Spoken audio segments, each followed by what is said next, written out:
우리는요, 세상에서 살아가고 있죠. 어느 누구도 예수님을 믿는다고 해서 이 세상으로부터 분리되어져서 살아가는 사람은 없습니다. 설령 우리가 소위 말하는 수도사들이라고 하는 사람들, 그런 분들도 분리되어져서 살아가는 것 같지만 결국에는 큰 개념에서 봤을 때에는 이 세상 안에서 살아가는 사람들입니다. 그렇기 때문에 이 세상의 가치관으로부터 자유할 수가 없습니다. 왜 그러냐면요, 우리가 엄마 뱃속에서 태어나면서부터 마주하고 경험하고 또 그 가운데서 배운 것이 이 세상이기 때문에 우리가 이 세상으로부터 완전히 자유함을 가지고 살아갈 수가 없는 존재인 것입니다. 그래서 저와 여러분에게 영향을 미치는 것들이 굉장히 많이 있습니다. 학교 교육부터 시작을 해서 여러분들이 잘 접하고 있는 미디어, 또 세상의 경험들, 또 사람들, 친구들을 통해서 학습되어지는 것들이 우리가 우리 삶 가운데서 영향을 미치게 되어집니다. 저희 집에서 오킹원 청년들이 이렇게 함께 모여서 교제할 때 이야기를 들어보니까 처음에 먼저 온 몇 달 단위로 이렇게 거기는 이제 구분이 되어지는데 몇 달 먼저 온 그 청년의 고백들이 또 최근에 온 청년들에게 또 영향을 주는 것들을 보게 되어집니다. 이렇듯 우리는요, 이 땅을 살아가면서 우리가 경험하여지는 것들, 누군가에게 듣는 것들이 우리가 어떤 것들을 결정하고 판단하는데 영향을 끼칠 수밖에 없습니다. 그래서요, 우리가 다 똑같은 사람인 것 같지만 어느 나라에서, 어느 지역에서, 또 어느 가정에서, 어느 학교에서 어떤 교육을 받았느냐에 따라서 비슷한 지역에서 비슷한 시대를 살아가고 비슷한 교육을 받은 사람들이면요, 대체로 비슷한 사고, 비슷한 생각을 하는 것들을 볼 수가 있습니다. 교육받은 대로 어린 시절부터 보고 자란 대로 우리가 영향을 받은 것을 통해서 이 세상을 바라보고 또 세상을 해석하는 것이 우리에게 자연스럽게 형성되어지기 때문에 그런 것입니다. 그렇게 형성된 가치관들이 우리 인생을 살아가는 그 모든 삶의 걸음 가운데서 중요한 기준점이 되어지는 것들을 볼 수가 있습니다. 여러분, 그렇게 자연스럽게 체득되어지고 교육을 받은 세상의 이 교육과 또 문화, 이것은요, 하나님이 있다고 인정하지 않는 문화가 대다수입니다. 하나님이 있다고 인정하지 않는 문화가 세상의 주류를 이루는 문화입니다. 저와 여러분도 그렇게 하나님이 없다고 여기는 세상의 문화 가운데서 나고 자라고 영향받고 교육받고 그렇게 살아가고 또한 있습니다. 그렇기 때문에 저와 여러분들도 하나님이 없다고 믿는 그 세상 문화와 세상 가치관에 영향을 전혀 안 받았다고 어느 누구도 말할 수가 없다라는 것입니다.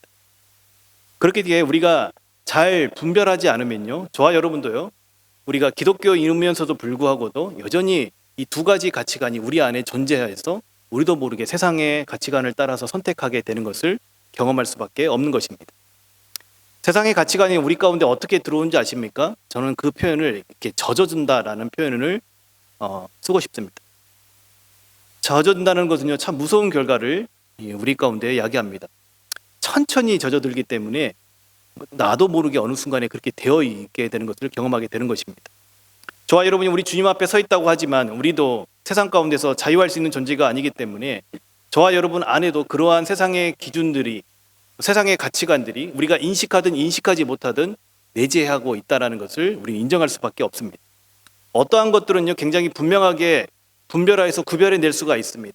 그런 것들은요, 사실은 우리가 멀리할 수도 있고 피할 수도 있고 또한 그것들은 우리 지혜롭게 대처할 수가 있습니다. 그러나 어떠한 것들은요, 아까 제가 말씀을 드린 대로 세상의 문화와 세상의 가치관들이 우리 안에 이렇게 젖어들어 있기 때문에 티가 나지 않게 우리 가운데 찾아온 것이 있습니다. 그래서 때로는 내가 세속적인 가치관을 따라서 살아가고 있는지조차도 모르게 할 때가 많이 있다는 것입니다. 저는 개인적으로 티나지 않고 우리를 젖어들게 하는 것이 더 강력하고 무서운 것이라고 여겨집니다. 자, 그렇게 젖어 있으면요, 어떠냐면요, 성경적 가치관을 가지고 살아있는 것처럼 나는 생각하고 있으나 어느 순간에 보면요, 내 자신이 세속적인 가치관을 가지고 행동하고 판단하고 살아가고 있게 되기 때문에 그런 것입니다. 여러분, 우리가 오늘 함께 읽었던 본문에서도요, 그런 모습이 잘 나타나 있습니다. 우리가 함께 읽은 본문에서도요, 이 세속적인 가치와 하나님 나라의 가치가 혼재되어져서 이렇게 뒤섞여 있는 제자들의 모습을 볼 수가 있습니다.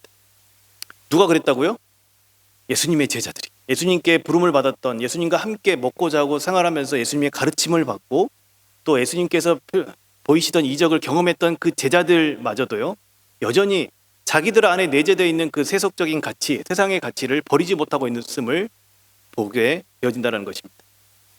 자, 물론 여기서 나온 이 제자들은요, 예수님의 부활을 경험하기 이전에, 그러니까 정말 예수님께서 십자가에 달리시기 직전에 있었던 제자들입니다. 이 말은 무슨 말이냐면, 예수님의 부활을 경험한 다음에 이 제자들의 삶이 완전히 뒤바뀌었잖아요. 그 전에 사람들이, 그러니까 예수님을 따르면서도, 예수님의 가르침을 들으면서도 여전히 그 안에 세속적인 가치관을 가지고 있는 제자들의 모습이 드러나 있는데, 그 모습을 우리가 한번 잘 살펴보고자 합니다.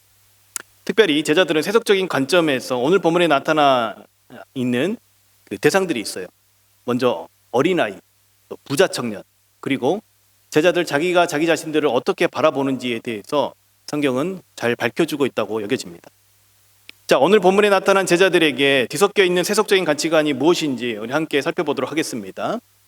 먼저 13절에 보면요, 어린아이들을 제자들이 어떻게 바라보고 있는지를 보여주고 있습니다. 13절에 나타나 있는 이 어린아이는요, 매우 무력한 존재입니다. 당시 시대가 로마가 지배하던 시대이잖아요. 당시 로마법에서는요, 이렇게 새로 태어난 아이의 존재에 대해서 그의 아버지가 그 아이를 내 가족의 일원으로 인정해 주기 전까지는요, 이 아이는요 어떠냐면요, 법적으로 독립된 한 사람으로 인정받지도 못했다고 합니다. 분명히 세상에 태어나서 하나의 인격체로 세상을 살아가는 존재로 이렇게 세상에 나타나 있지만, 세상에 태어났지만, 아버지라는 존재가 그를 인격적으로 사람으로 내 가족의 일원으로 인정해 주지 않으면 그 어떤 사람의 구실도 할 수 없는 대상이 어린아이였습니다. 사회적으로 아무런 권한이나 자격을 갖추지 못한 미비한 존재였습니다. 당시 사회적 약자의 대명사인 과부와 고아, 또 어린아이 다 이거를 표현하고 있는 것이죠. 그들의 증언은요, 법정에서의 증언으로 채택되지도 않았습니다. 사회적으로 가난하고 무력한 존재가 바로 오늘 본문에 나타난 어린아이입니다. 자, 여러분, 세상의 가치관으로 보면요, 어린아이가 예수님께 나아오는 것을 제자들이 이렇게 막잖아요. 막는 것을 보면요, 어쩌면 마땅해 보입니다. 왜 그렇습니까? 자신의 선생인, 자신이 따르고 있는 예수님에게 별 도움이 되지 않는, 주의를 끌지 못하는 그런 가치 없는 존재가 오는 것이기 때문에 그를 막아선 것이죠. 그런 대상이 바로 어린아이였습니다. 여러분, 제자들의 태도는요, 여전히 세속적인 가치관이 깊이 젖어 있는 모습을 여실히 볼 수 있습니다. 이는 어린아이를 하나를 영접하는 것이 곧 나를 한 것이라는 예수님의 가르침과 정반대로 이들이 행동하고 있다는 것을 볼 수가 있습니다. 자, 이거를요, 우리 시대로 한번 대입해서 생각을 해본다면요, 이 어린아이는요, 사회적 약자가 이 시대의 어린아이라고 할 수 있습니다. 꼭 나이가 어린아이뿐만 아니라 사회적으로도 능력 없고 사람들에게 인정받지 못하는 그런 약자가 이런 어린아이가 될 수 있는 것입니다. 다른 사람들에게 이목을 끌기에는 부족해 보이는 사람, 그들이 세상에서 대접받지 못하는 이유가 무엇입니까? 세상에서 세워놓은 기준에 봤을 때 흠모할 만한 조건을 가지고 있지 않기 때문에 세상 사람들은 어떻습니까? 그 어린아이와 같은 사람들, 사회적 약자들에 대해서 대접을 해주지 않고 또 주목을 하지 않는 것입니다. 여러분, 그들과 함께함으로써 자신의 가치가 높아지거나 하지 않을 것 같은 사람, 오히려 내가 그들과 함께함으로써 내게 이익이 될 것은 없는 것 같은 사람, 오히려 그들이 나에게 혹시 짐이 되지는 않을까, 혹시 내가 그들과 같이 있으면서 내가 피해는 오지 않을까라고 여겨지는 그런 대상이라고 할 수 있는 것입니다. 여러분, 이것이 저는 이 시대의 어린아이가 아닐까 싶은 생각을 해봅니다. 자, 그런 어린아이와 같은 사람이, 어린아이가 예수님께 올 때 제자들이 어떻게 행동합니까? 배척합니다. 온 걸 막고 있어요. 왜 그렇습니까? 자신의 제자 공동체 가운데에, 자신의 공동체에 도움이 될 만한 대상이 아니기 때문에 그런 것입니다. 자, 여러분, 우리 공동체에도 그런 대상이 있을 수 있지요. 실제적으로 그러한 연약함이 있는 이들도 있을 수 있습니다. 또한 개인적으로 저와 여러분이 이런 어린아이처럼 여기는 대상이 있을 수 있습니다. 그렇다면 우리는 그러한 대상을 어떻게 대하고 있는 것일까요? 처음 한두 번은 친절을 베푸는 것에서 끝나고 있지는 혹시 않을까요? 정말 그들을 맞아들이고 공동체의 일원으로서 그들과 함께 신앙의 여정을 걸어가고자 하는 마음이 우리 가운데 있는지 오늘 본문은 저와 여러분에게 도전해 보고 있다고 저는 여겨집니다. 자, 어린아이 다음에 나타난 대상이 있지요. 부자 청년이 나타납니다. 잘 보세요. 부자 청년은요, 어린아이와 정반대의 조건을 가진 사람입니다. 자, 그는 어떤 집단에서도 그가 오면요, 그를요, 우리의 멤버십으로 받아들이고 환영할 만한 사람인 것이에요. 여러분, 공동체의 전체적인 질이라는 것은, 평가라는 것은 그 공동체를 구성하고 있는 사람들이 어떤 사람들이 그 공동체의 멤버십을 가지고 있느냐가 결정을 하는 것입니다. 그래서 부자 청년과 같은 사람이 옴으로써 어떤 일이 일어납니까? 우리 공동체가 조금 더 남들이 보기에는 괜찮은 공동체처럼 보이는 그런 역할을 하는 사람이 바로 이 부자 청년입니다. 그가 어떤 사람인지 성경은 잘 표현해주고 있는데요. 16절 말씀을 보면요, 영생을 추구하고 그러한 고민 가운데에 예수님을 찾아 나서는 사람입니다. 괜찮죠? 20절에 보면요, 도덕적으로 고결한 성품을 가졌다라는 것을 알 수가 있습니다. 인생을 흥청망청 살지 않아요. 젊은 부자 청년임에도 불구하고도. 22절에 보면요, 경제적으로도 굉장히 부유한 삶을 살았다는 걸 알 수가 있습니다. 소위 말해서 가진 것들을 다 가지고 모든 조건을 다 가지고 있음에도 불구하고도 인생을 허망하게 낭비해 버리지 않고 어떻습니까? 영생을 추구하고 도덕적으로도 고결한 삶을 살았던 사람이 오늘 우리 본문에서 살펴봤던 부자 청년이라고 할 수 있습니다. 자, 여러분, 이런 사람 누가 마다할 수 있을까요? 삶의 모든 부분에 균형이 있어 보이고 매력적인 그를 거부할 개인이나 공동체는 없을 것입니다. 실제로 오늘 본문에 나타난 제자들도 그래했습니다. 여러분, 25절의 고백을 통해서 보면 이렇습니다. 이런 사람이 과연 하나님 나라에 들어가지 못하면 누가 들어갈 수 있습니까? 라고 예수님께 질문합니다. 여러분, 이를 통해서 우리가 생각해 볼 수 있는 것은요, 이 제자들의 생각에서도 어떤 생각을 가지고 있습니까? 이 부자 청년들은 되어야 영생에 이르고 천국도 소유할 수 있을 것이라는 생각을 가지고 있는 것입니다. 여러분, 이들의 생각 속에는 여전히 어떤 세계관이, 어떤 가치가 자리하고 있습니까? 세속적인 가치가 자리하고 있는 것입니다. 이 정도 조건을 지닌 자들만이 누릴 수 있는 멤버십을 부여받을 수 있는 것이 천국 백성의 삶이라고 이들이 여전히 여기고 있었던 것입니다. 세속적인 가치를 가지고 사람들을 판단하고 여전히 그들이 속해 있다고 생각할 수 있는 하나님 나라의 백성들 또한 그래야 한다라고 생각하고 있었던 것이죠. 여러분, 인간의 평가는 이 부자 청년에게 어떻게 만들어주냐면 호감이 가는 예수님의 제자의 후보로 만들어줍니다. 그러나 그러한 인간의 평가가 하나님 나라의 관점에서 보면 전혀 무가치하다는 것을 그들은 깨닫지 못했던 것입니다. 자, 그런 제자들이 가진 생각을 예수님께서 아시고 23절에 이렇게 말씀하십니다. 이런 부자가 천국에 들어가기 어렵다라고 말씀하십니다. 그랬더니 어떻게 질문합니까? 25절에 그렇다면 누가 구원을 얻을 수 있습니까? 라고 질문을 합니다. 여러분, 이 질문에 담겨져 있는 그 의미는 어떤 의미가 있을 것 같습니까? 예수님, 이 사람처럼 흠모할 만한 조건을 가지고 영생에 대한 관심도 가지고 도덕적으로 무음한 사람인데 이 사람이 우리 공동체의 구성원이 되어야 되는 것 아닙니까? 과연 그러면 누가 과연 우리의 공동체의 일원이 될 수 있겠습니까? 누가 하나님 나라의 백성이 될 수 있겠습니까? 이런 의미를 담아서 25절에 이렇게 질문하는 거예요. 여러분, 우리의 모습 한번 봅시다. 나와 함께 유익이 될 만한 사람, 우리 공동체에 그 사람이 있는 것만으로 유익이 될 만한 사람, 세상 사람들이 흠모할 만한 조건을 갖춘 사람, 혹여 이런 조건을 가지고 우리 자신은 누군가를 평가하고 판단하고 있지는 않습니까? 이러한 조건을 가지고 나와 관계를 맺어야 할 사람 아닌 사람, 나와 가까이 해야 될 사람 아닌 사람, 내가 친해져야 될 사람 아닌 사람, 내가 관심을 둬야 될 사람, 아니면 그냥 무시해도 되는 사람, 이렇게 우리가 구분을 하고 있지는 않을까요? 예수님은 그러한 것이 하나님 나라를 누리는 아무런 조건이 되지 못하는 우리에게 말씀해 주고 있습니다. 우리는 중요하게 여기는 것이 그것이 하나님 나라 백성의 조건으로 아무런 의미가 없다고 말씀하고 계세요. 그리고 저와 여러분에게 도전합니다. 그런 기준으로 사람을 바라보고 판단하는 것이 틀렸다라고 말씀하고 있습니다. 그렇다면 제자들 한번 볼까요? 자신의 삶의 자리를 떠나 예수님의 부르심에 응하여서 그 예수님과 함께 살아가고 있던 제자들은 자기 자신들을 어떻게 생각하고 있는지도 보여주고 있습니다.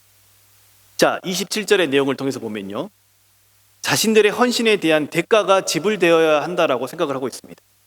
자, 부자 청년은 어떻게 했습니까? 소유를 팔아 가난한 자들에게 나눠주고 나를 따르라는 예수님의 말씀에 예, 예수님, 내가 그렇게 하겠습니다라고 말하지 않았습니다. 죄인으로 손가락질했던 삭개오는 예수님이 자기 집에 방문했을 때 자기의 소유의 절반을 팔아 가난한 자들에게 나눠줬는데, 의로운 자이고 도덕적으로 무음한 자고 영생에 관심이 있다고 했던 이 부자 청년은요, 예수님의 말씀에 근심하여 그 자리를 떠나갔습니다. 반면 예수님의 제자들은 어땠습니까?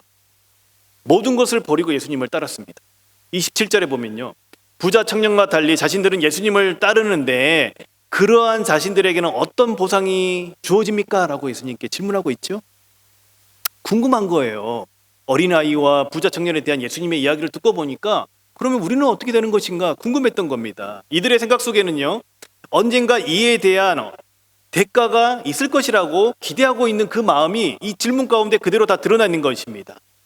여러분, 그들의 삶을 보십시오. 예수님을 따르는 헌신된 삶으로 보여지지만 그 내면 깊은 곳에는 어떤 생각을 가지고 있어요? 헌신에 대한 대가를 바라고 있다라는 것입니다.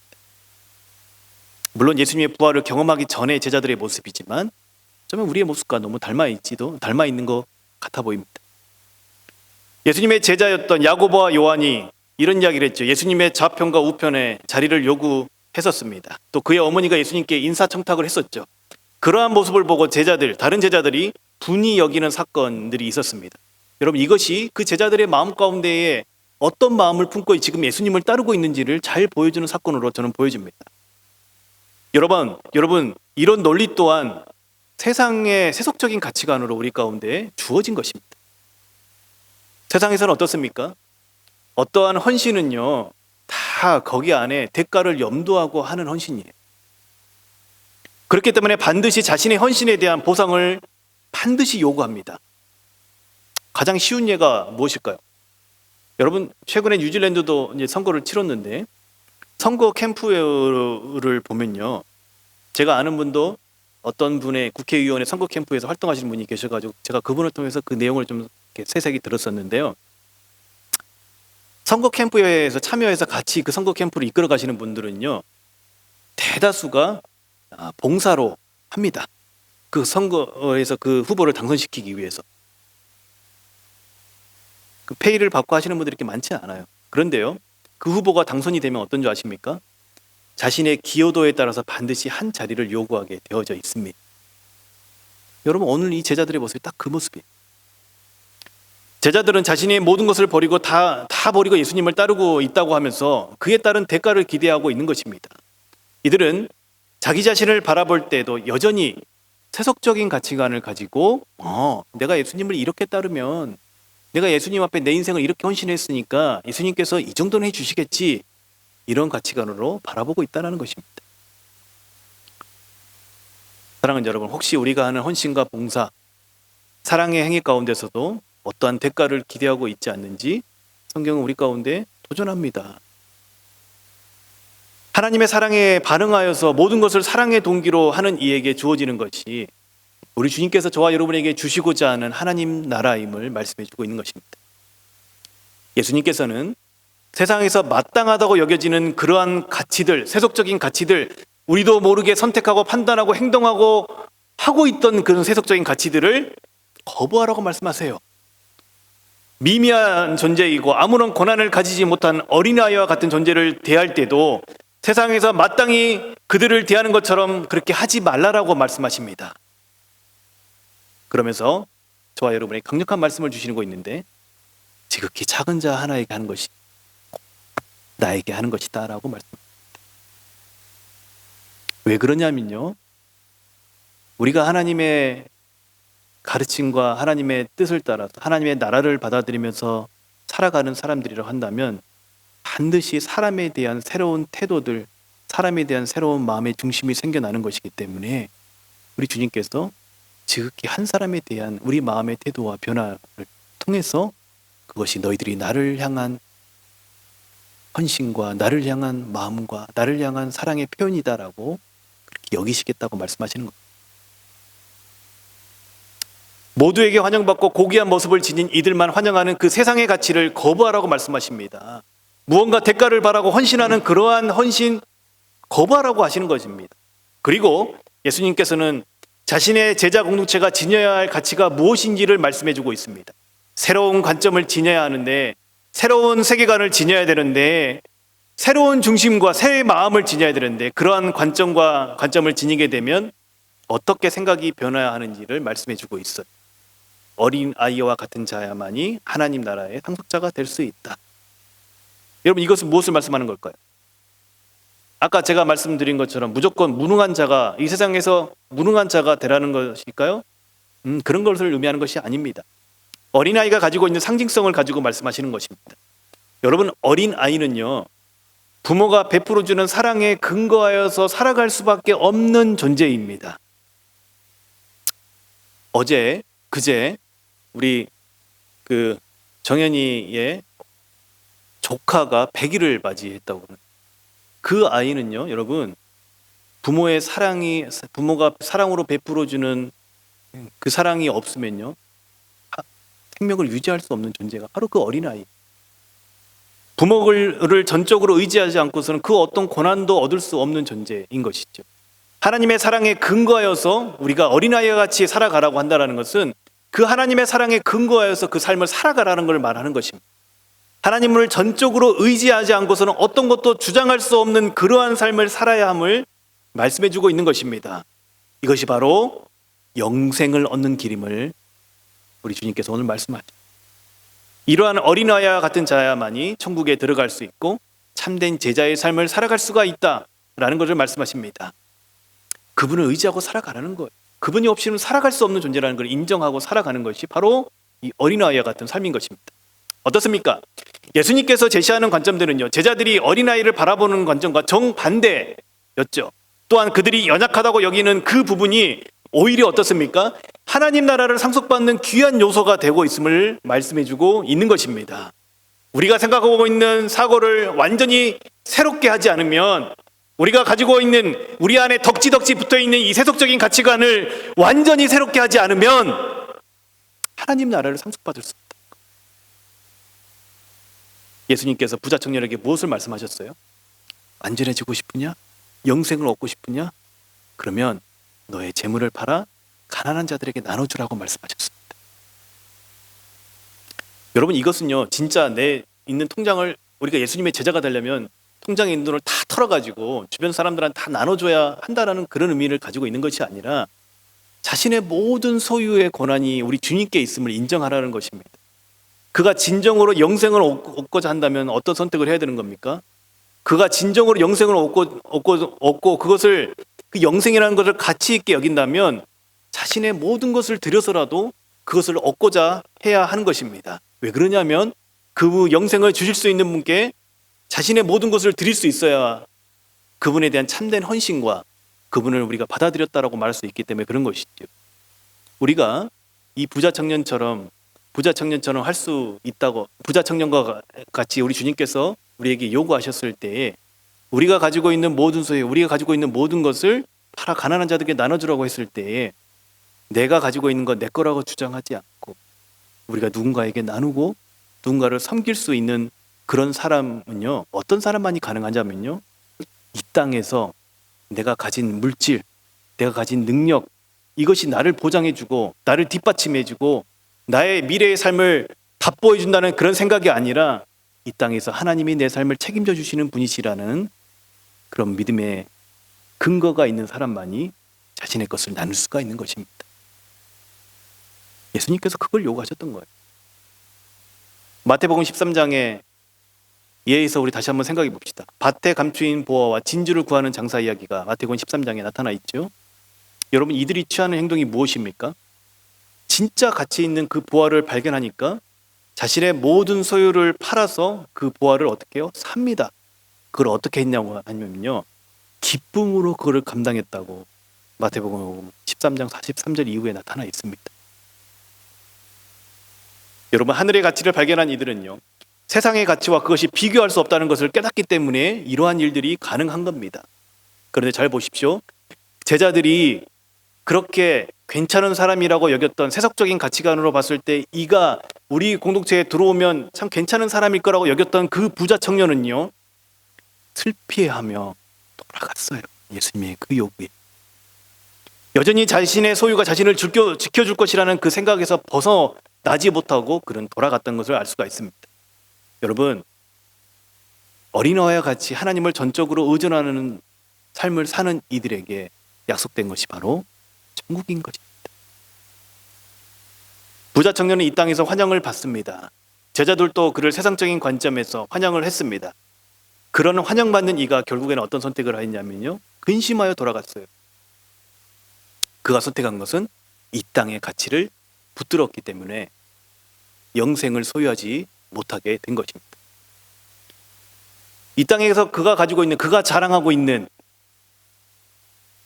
사람들이 높이 평가했던 그의 소유가 오히려 어떻게 되었습니까? 하나님 나라를 들어가는 데 있어서 큰 장애물이 됐다는 것을 볼 수가 있는 것입니다. 그래서 예수님께서 24절에 이런 말씀을 하시는 겁니다. 낙타가 바늘기로 들어가는 것이 부자가 하나님 나라 가는 것보다 쉽다고 말씀하시는 것입니다. 제자들의 헌신에 대해서도 예수님께서 말씀하십니다. 이들이 기대하는 것과 다른 것들이 그들에게 주어질 것을 말씀하십니다. 궁극적으로 하늘의 가치를 기대하며 살아가는 이들에게 영적인 풍요함이 주어질 것을 말씀해주고 있는 것입니다. 그들이 기대했던 것이 무엇이었어요? 주님, 내가 당신을 위해서 이렇게 헌신하였는데 사람들에게 인정받고 높은 자리에도 앉아야 되는 것 아닙니까? 이런 걸 요구했잖아요.